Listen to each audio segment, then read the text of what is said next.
하나님의 재련소. 살다 보면 여러 가지 시련을 겪게 되고 왜 나에게만 이런 일이 일어나는 것일까 하는 생각이 들 때가 있습니다. 이에 대한 해답의 실마리를 구약 성경 말라기서에서 볼 수 있습니다. 말라기서 3장 3절에는 그리스도의 모습이 독특하게 묘사되어 있습니다. 그가 은을 연단하여 깨끗하게 하는 자 같이 앉아서 레위 자손을 깨끗하게 하되 금, 은같이 그들을 연단하리니 그들이 공의로운 제물을 나 여호와께 바칠 것이라. 이 말씀에서는 그리스도를 대장간의 뜨거운 가마 곁에서 재련 작업을 하는 대장장이의 모습으로 묘사하고 있습니다. 성경 공부 시간에 말라기서 3장 3절 말씀을 접한 사람이 그 안에 담긴 뜻이 너무 궁금해서 대장간을 찾아갔다고 합니다.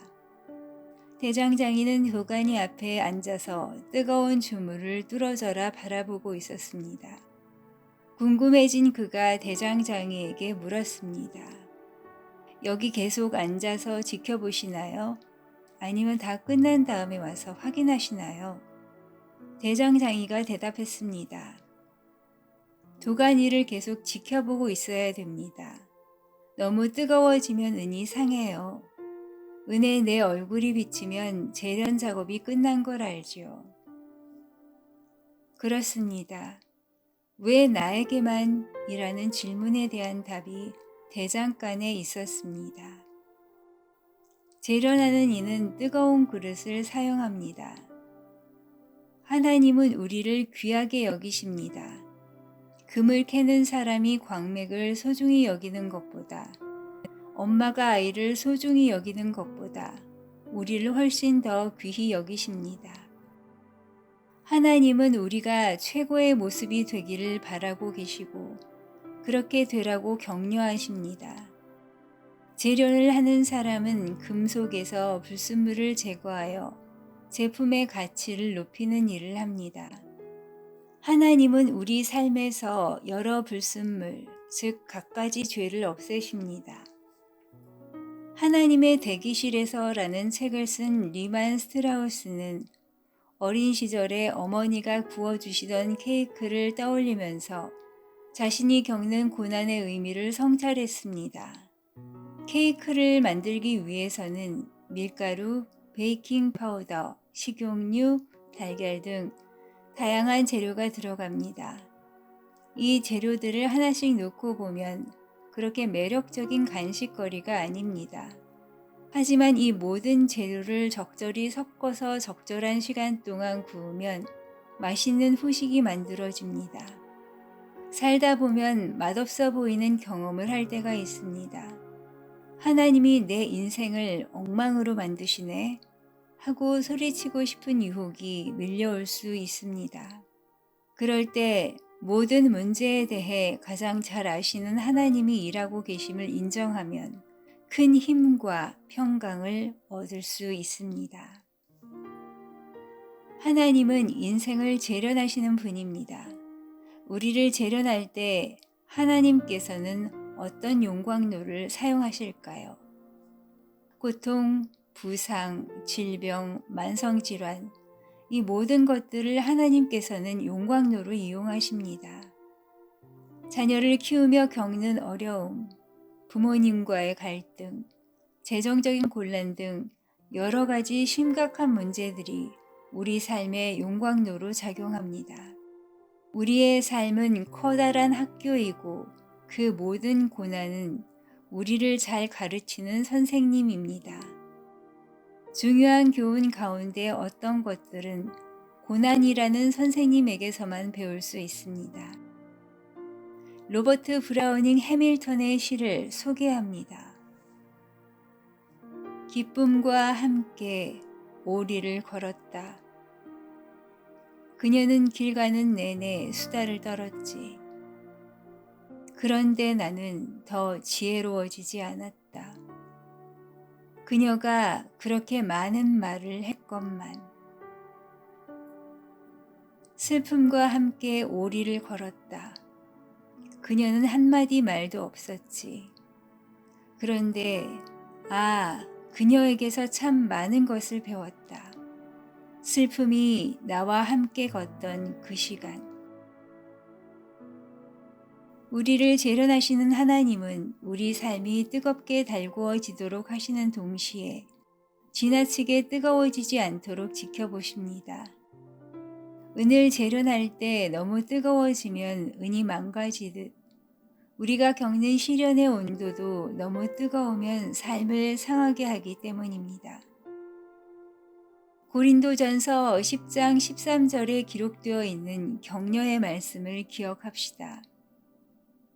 사람이 감당할 시험 밖에는 너희가 당한 것이 없나니 오직 하나님은 미쁘사 너희가 감당하지 못할 시험 당함을 허락하지 아니하시고 시험 당할 즈음에 또한 피할 길을 내사 너희로 능히 감당하게 하시느니라.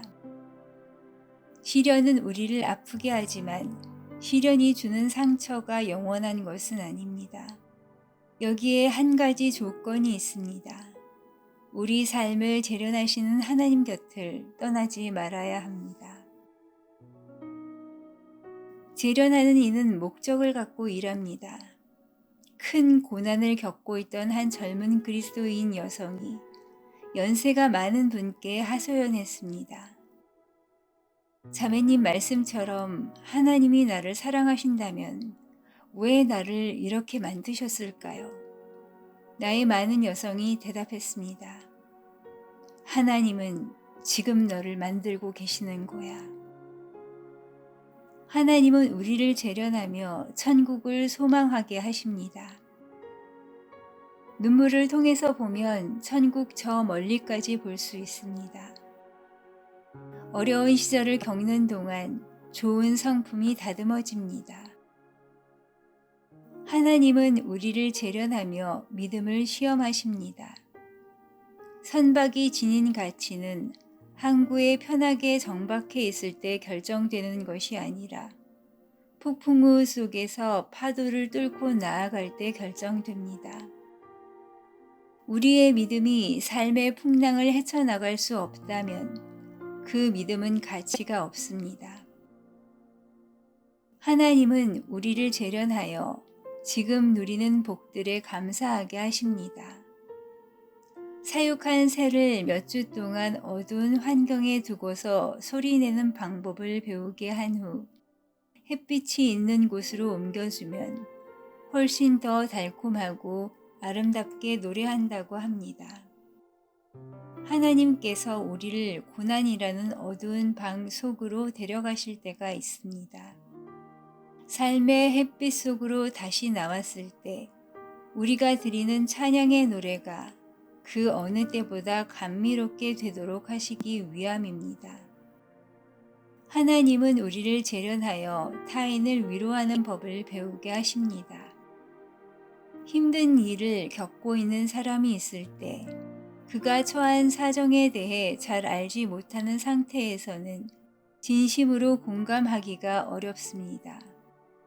하지만 같은 일을 겪어본 사람의 입장이 되면 우리는 상처 입은 사람의 처지를 헤아릴 수 있게 됩니다. 내가 겪은 고난 덕분에 다른 사람을 더 잘 위로하고 격려할 수 있게 됩니다. 고통받는 사람들을 위한 시에는 다음과 같은 내용이 나옵니다. 나는 건강을 구했다. 많은 일을 할 수 있도록. 그러나 나는 허약하게 되었다. 더 나은 일을 할 수 있도록. 하나님은 우리를 재련하여 하나님을 신뢰하게 하십니다. 아브라함 링컨은 고백했습니다. 나는 자주 무릎을 꿇는다. 그 어디에도 갈 곳이 보이지 않기 때문이다. 재련하는 이는 제품을 만들어냅니다. 말라기서 3장 3절 말씀에 대한 질문을 갖고 찾아간 사람에게 대장장이가 말해준 것처럼 재련 중인 은의 얼굴이 비치면 그 은은 사용할 준비가 된 것입니다. 하나님도 우리의 삶에서 그분의 모습을 보고 싶어 하십니다. 사도 바울은 고린도 후서 3장 18절에서 다음과 같이 기록했습니다. 우리가 다 수건을 벗은 얼굴로 거울을 보는 것 같이 주의 영광을 보매 그와 같은 형상으로 변화하여 영광에서 영광에 이르니 곧 주의 영으로 말미암음이니라. 대장장이는 평생에 걸쳐 수많은 제품을 만들지만 그 가운데 소수만이 작업실에 전시될 만큼의 가치를 지니게 됩니다. 하나님께서는 우리를 하나님의 집에 전시하고 싶은 작품으로 빚어가고 계십니다.